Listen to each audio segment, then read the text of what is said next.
The evening news lit up with chaos, and for once it wasn't about politics, celebrity meltdowns, or someone fighting over the last Popeye's chicken sandwich. This time it was about a brutal bank robbery that had turned an ordinary city into the set of a chaos one. The anchors, pretending not to enjoy the drama, announced the names of the suspects: Michael Sheridan, 41, and his younger brother James Sheridan, 35, two former U.S. Marines who apparently graduated from America's toughest soldiers and immediately enrolled in America's dumbest criminals. Both men had rap sheets longer than CVS receipts, but their resumes were impressive. They had combat deployments in Iraq and Afghanistan, meaning they were basically trained to turn any neighborhood into an action movie. These weren't your average ski mask wearing, poorly planned, and first-time robbers who panic when the teller asks, "Checking or savings?"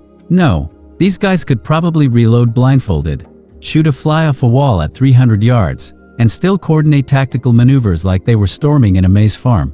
Unfortunately for law enforcement, these robbers weren't flinchers, and also weren't screamers. They were calm, collected, and deadlier. When the police tried to storm them with a special forces unit, the Sheridans and their merry band of trigger-happy misfits didn't panic. Instead, they pulled off military-level suppressive fire, like they were auditioning for the next Call of Duty. They pinned the police down, caused casualties, and basically turned downtown into a war zone. It was terrifying, unless you were watching from your couch with popcorn. But here's the thing.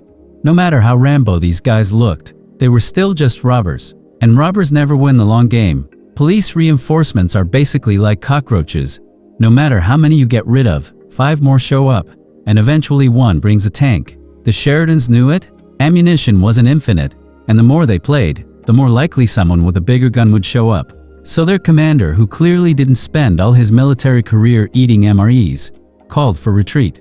And just like soldiers, they covered each other, moved in formation, and pulled back. Everything was going smoothly until their getaway driver decided to take one for the team by catching a bullet and becoming an ex-driver. This was a problem. No driver meant no escape route, and robbers without an escape route are basically just free target practice for cops. Forced to improvise, the crew scrambled for another path out. Gunfire still rained as they spotted another road, only to have a police car block it with sirens blazing like it was auditioning for a shouting competition. The Sheridans, not the type to panic, went tactical again. They suppress, cover, withdraw. At this point, their coordination was so good that the cops were probably wondering if they accidentally wandered into a live military training exercise. Still, even trained vets aren't invincible. During the retreat, another accomplice was shot and went down. Instead of crying or yelling medic, the commander coolly switched his rifle to his left hand, drew a pistol with his right, and kept firing like he was showing off ambidextrous skills in a video game. He called for support while laying down cover fire, and eventually, 3 survivors made it out. They ran to a back street, hijacked some unlucky civilian's car, and pulled off the classic GTA maneuver. Police sirens wailed, more cars chased them, but the brothers weren't just good. They were annoyingly good. They ditched the stolen car, switched to another, and somehow broke through the police blockade like it was just a mildly inconvenient traffic jam. But did they truly escape?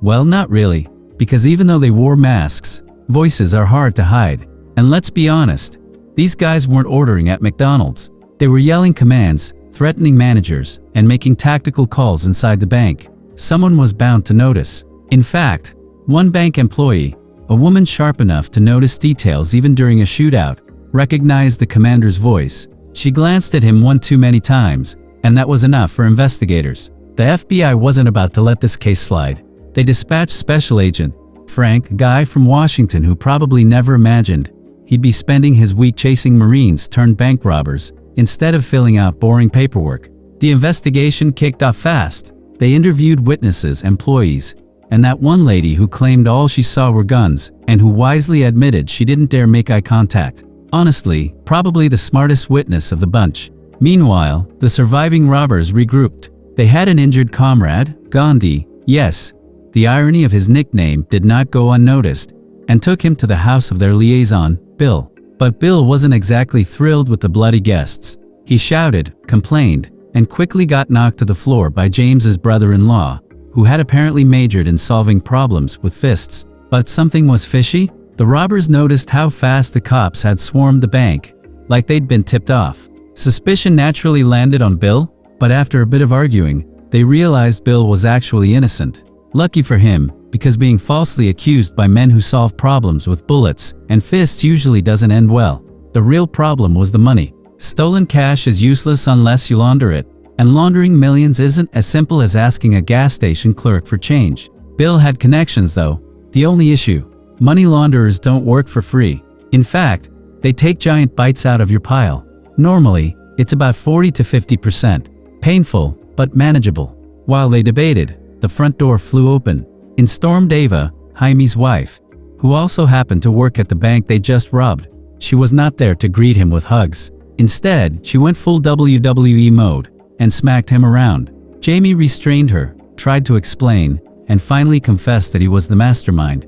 He did it all for their daughter's medical bills. You know, the old rob a bank to save my family excuse. Classic. The brothers regrouped, planned their next steps. That's to treat Gandhi, then move the money. Bill warned them the laundering cut might be brutal, but the Sheridans were desperate. Clarence, a former medic, patched up Gandhi, but even he admitted the bullet had done serious damage. Michael slipped Clarence cash with the silent suggestion that if Gandhi didn't make it, maybe Clarence could hurry the process along. Jaime noticed but said nothing. Families, am I right? When it came time to launder the money, the news was worse than expected. The gang they had to deal with had caught wind of the robbery and jacked up their fee. Not 40%, not 50%, but 70%. Imagine stealing $10,000 only to get $3,000 back. That's not money laundering, that's legalized robbery with paperwork. Jaime hated it, but they had no choice. The meeting with the gang looked tense from the start. Both sides armed, suspicious, and ready to pull triggers at the slightest sneeze. Jaime was prepared to accept the deal, but Michael, who clearly had a PhD in bad ideas, wasn't having it. He played along until the gang relaxed, then suddenly pulled his gun and blew the gang leader's brains out. So much for negotiations. Jaime sighed, probably thinking, here we go again, and joined the firefight. Together they massacred the gang, except for one lucky guy who escaped. Spoiler, that survivor would soon spread the word. Ava, traumatized but committed, drove the getaway car like a soccer mom late for practice. They dodged police at intersections and somehow kept moving. Meanwhile, back at FBI, Frank and his team were piecing it all together. Thanks to a shady informant with glasses, who was lying through his teeth, the feds initially got misled. But Frank, being smarter than the average agent, caught the flaws and forced the guy to spill the truth. That was enough to identify Jaime and Michael Sheridan. The brothers were now officially wanted fugitives, faces plastered everywhere, and even Ava's name came up since she worked at the bank. Back with the crew, Gandhi was miraculously stable thanks to Clarence. Bill, however, panicked when he heard the Sheridans had killed the gang leader, who happened to be the brother of an even bigger boss. This wasn't just bad news. This was entire army coming for you news. Jaime, tired of Michael's reckless decisions, declared that once they escaped to South America, they were done. No more brotherly teamwork. Michael, naturally, was hurt. Nothing like sibling drama in the middle of a manhunt. Before they could resolve their differences, the gang stormed Bill's house. Poor Bill didn't even get a chance to deny betrayal this time. He was immediately shot in the head. Jaime, Ava, and Michael were captured, tied up, and dragged before the gang boss himself. Unlike his hot-headed younger brother, this boss was calm, cold, and terrifying. He didn't yell. He simply smiled, which somehow made him scarier. Then he unveiled his weapon of choice, a tank of sulfuric acid. Because apparently bullets were too mainstream, he demonstrated its power by having Gandhi executed with it. The poor guy's screams echoed, then silence. The gang boss promised the same fate for the Sheridans. Ava screamed, Jaime begged, but nothing worked. Until Michael snapped. Watching his brother about to be dipped like a French fry into acid, he broke free, grabbed a gun, and turned the tables. The acid splashed, the gangster screamed, and Michael blasted his way to Jaime's side. Together, even bound, they fought back like maniacs. Before long, the gang was wiped out. The boss himself took a shotgun blast to the head. Victory, but not safety. The whole territory was still crawling with enemies. As they escaped, Michael took on the big brother role again, covering for Jaime and Ava. But the feds were closing in fast. Jaime, trying to protect Ava, surrendered when surrounded by police. He dropped his weapons, even the hidden pistol, and prepared for the worst. But just as he was being cuffed, Michael reappeared like the world's worst guardian angel. gunning down cops and buying time.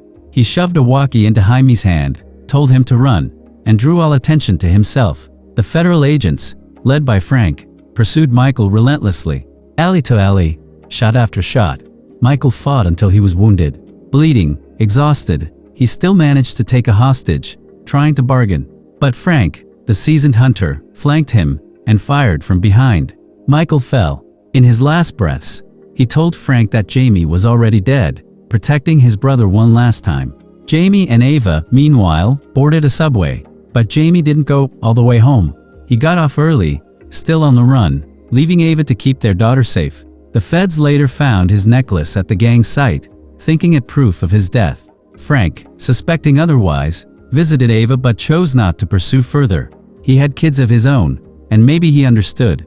Sometimes justice looks the other way. Not long after, Ava reunited with Jamie on a South American beach. Their daughter ran into his arms, and for the first time, after all the bullets, betrayals, and bad decisions, the family was whole again. And that, folks, was the saga of the Sheridan brothers, a wild mix of tactical genius, terrible decision-making, and family drama. A story that proved once again, if you're going to rob a bank, maybe don't bring your wife's workplace into it. That's all for this movie. Like, comment, share, and subscribe for more videos.